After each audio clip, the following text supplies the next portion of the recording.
This is Sensor Studio with Sangsil by Gurum, delivering the latest Middle East war news quickly. An air raid alert has been issued at Incirlik Air Base in southern Turkey. Currently, Iran appears to be targeting Incirlik Air Base, which is also a NATO air base. US B-61 nuclear bombs are believed to be stored here.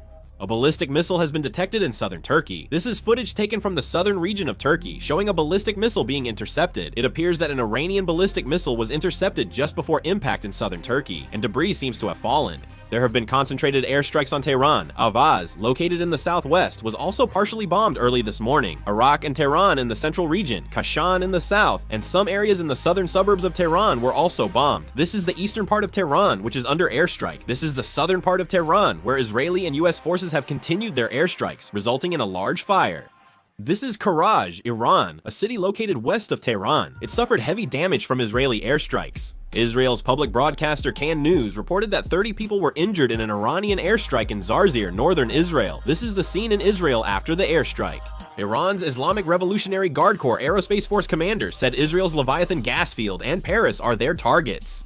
In Erbil province, Iraq, the Lana's refinery was struck by a drone, causing a large fire. Pro-Iranian militias killed one French soldier and injured several others. President Macron linked the attack to the war with Iran. In southern Beirut, Lebanon, Israel conducted 2 airstrikes in a church area. In Jordan, ballistic missiles launched by Iranian forces left debris falling in Israel. In Oman, one Iranian drone was shot down. Iran said passage through the Strait of Hormuz must be coordinated with its navy. Iran is currently blocking US-friendly countries from passing through the Strait of Hormuz, only allowing passage to those that cooperate with Iran. An Iranian vessel got too close to the USS Abraham Lincoln, leading the US to fire at the vessel. 2 US officials told CBS News this on condition of anonymity. At first, they attempted to sink it with artillery fire, but when that failed, they sank it with a Hellfire missile. Alireza Sobati, a diplomat at the Iranian embassy in Copenhagen, and Mohammed Pornajaf, a diplomat at the embassy in Canberra, Australia, have applied for asylum.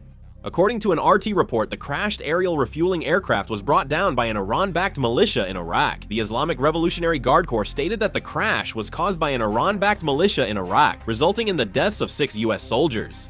White House Deputy Chief of Staff Stephen Miller appeared on Fox News on Thursday, calling Operation Epic Fury against the Iranian regime an unprecedented military success. He emphasized the achievements of the operation and its impact on Tehran's military capabilities. It has been revealed that Russia is currently providing Iran with various types of information, including satellite images, drone targets, settings, and tactics. Qatar strongly condemned Israel's attack on southern Lebanon in a social media statement, calling it a blatant violation of international humanitarian law. If there are any further updates, I will make a video and upload it. This concludes the video. Thank you.